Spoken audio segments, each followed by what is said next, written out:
Welcome back to your briefing on cryptocurrency and how former President Donald Trump is trying to harness a lot of young voters by being very friendly to the crypto industry. The industry is having its biggest conference of the year in Nashville, Tennessee, just kicked off, and Axios declared Bitcoin and other cryptocurrencies having its election moment this weekend, with independent candidate for President Robert F. Kennedy Jr. addressing the conference earlier today. Let's listen. Okay, I guess we don't have the soundbite, but he addressed the conference earlier today saying that he's open to crypto.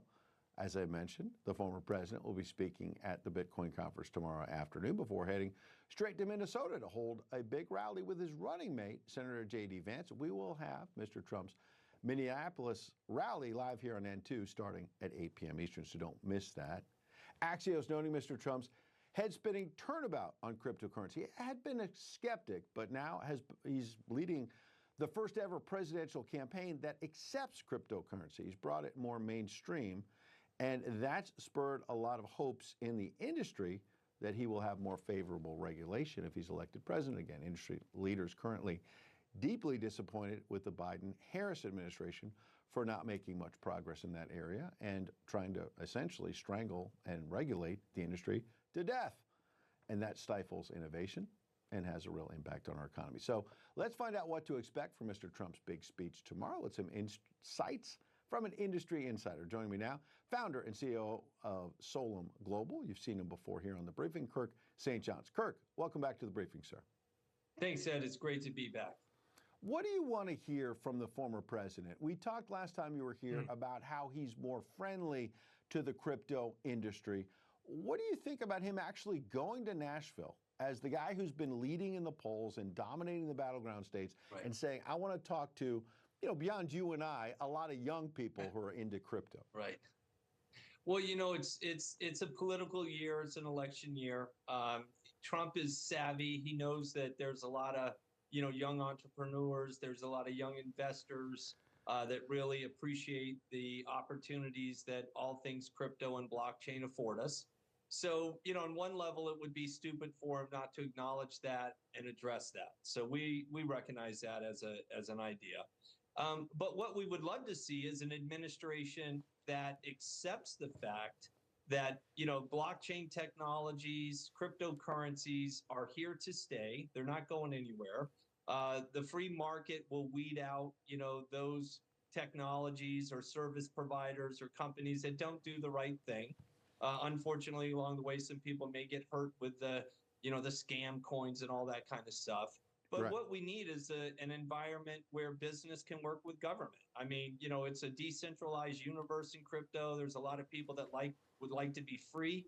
But particularly like from our angle at Solum Global, a decentralized and digital network, we need some guidance from the government so we know where the playground is. So the ideal thing would be for Trump or whatever administration, but we're talking Trump now, to come in and get the people in the room and pass some laws that make this the country where crypto is the best or would have the best opportunity to grow. So that's what I'd love to see. Absolutely, growth.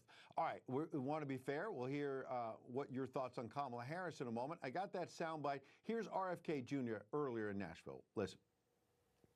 On day one as president, I will also sign an executive order directing the IRS to treat Bitcoin as an eligible asset for 1031 exchange into real property. So what do you think about that? Because I've only heard previously about 1031 exchanges being if you're renting a house out in California, you want to sell it and defer the taxes.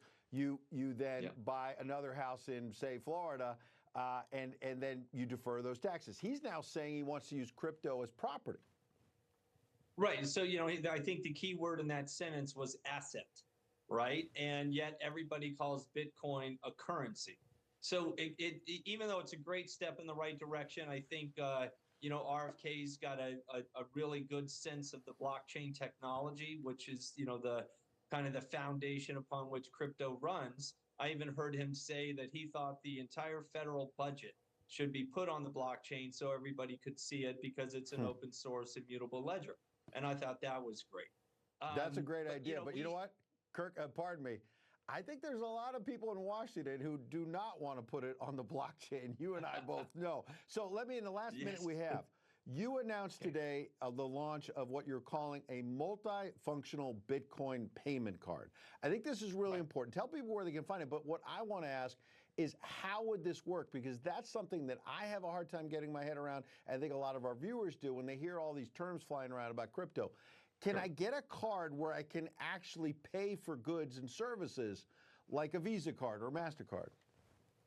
Yeah, it's actually a card that runs on the MasterCard network. You can get in and out of crypto and use crypto as a form of payment. And, this is where we would differentiate between the word asset and currency. So Solum Global has decided to launch that here. We're a U.S. corporation, but it's a global payment service and, transaction provision. And so if people want to hear about that and understand what we're doing at Solum, they can go to solum.global, and we'd love to hear from them and open up a dialogue. There we go. That's what we're all about here, a dialogue. We'll have you back soon to see how the former president does Saturday and whether or not Kamala Harris is going to have some new ideas as well, because Biden-Harris so far hasn't been that positive on crypto. Kirk, we appreciate your time, sir. Thank you, Ed. Look forward to seeing you again. All right, look forward to seeing you soon. Still ahead, President Biden's address to the nation about his decision to leave the race, leaving many Americans with more questions than answers. After the break, we take to the streets to find out if voters believe the president's withdrawal was really decided on his own. He's dropping